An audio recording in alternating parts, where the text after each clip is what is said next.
On se demande quel intérêt ont l'élite et les groupes derrière le Brésil. Pourquoi veulent-ils venir au Brésil? Pourquoi tant de manipulations sur ce qui se passe vraiment dans notre pays? Ils savent qu'au Brésil, surtout en Amazonie, il y a quelque chose de recherché depuis des millénaires.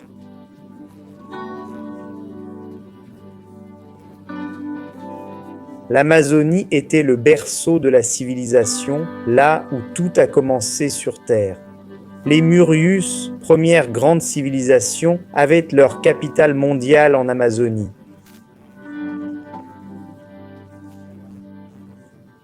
Toute la technologie, les connaissances et les richesses y sont préservées jusqu'à aujourd'hui. Cette ville, Ratanaba, fut ensevelie lors des déluges et changements cycliques comme celui à venir. Le Brésil est donc convoité pour ses richesses archéologiques.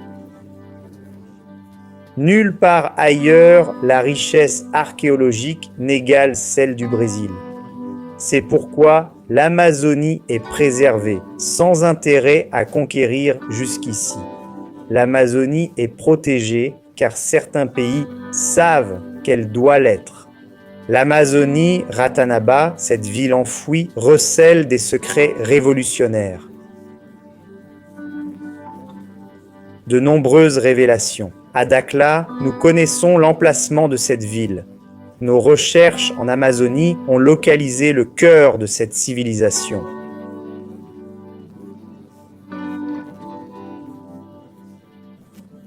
Des bases de cette ancienne civilisation existent dans le monde entier.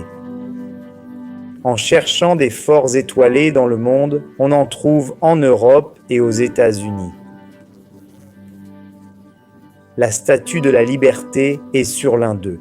C'étaient des constructions des Murius, des bases. Ces bases, ces forts, indiquaient le chemin vers Ratanaba. Il existe de nombreux sentiers anciens dans le monde, appelés chemin royal ou Peabiru. Ce chemin ne va pas seulement du Brésil aux Andes, il venait d'Europe. L'Atlantique a des ponts et chemins submergés qui reliaient les continents autrefois.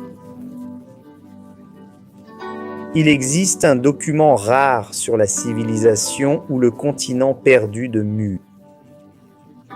Vous y trouverez des traces de la civilisation Murius.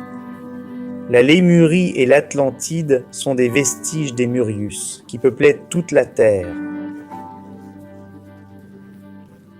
Ils ont cartographié le champ électromagnétique terrestre, trouvé les vortex d'énergie et bâti d'immenses monuments en pierre, des structures étagées sur ces points, ces vortex d'énergie, connus aujourd'hui comme les grandes pyramides du monde. Certaines, surtout les étagées, comme la pyramide de Saqqara en Égypte, étaient aussi des constructions Murius.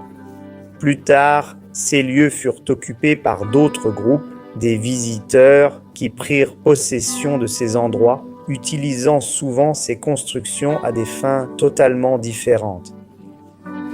Donc, quand vous voyez le symbole des pyramides, même celles d'Égypte, associées au mal, aux élites, au gouvernement occulte, c'est parce qu'ils ont volé ces symboles. Ils ont dérobé le savoir. Ils connaissaient les secrets des grandes pyramides du monde.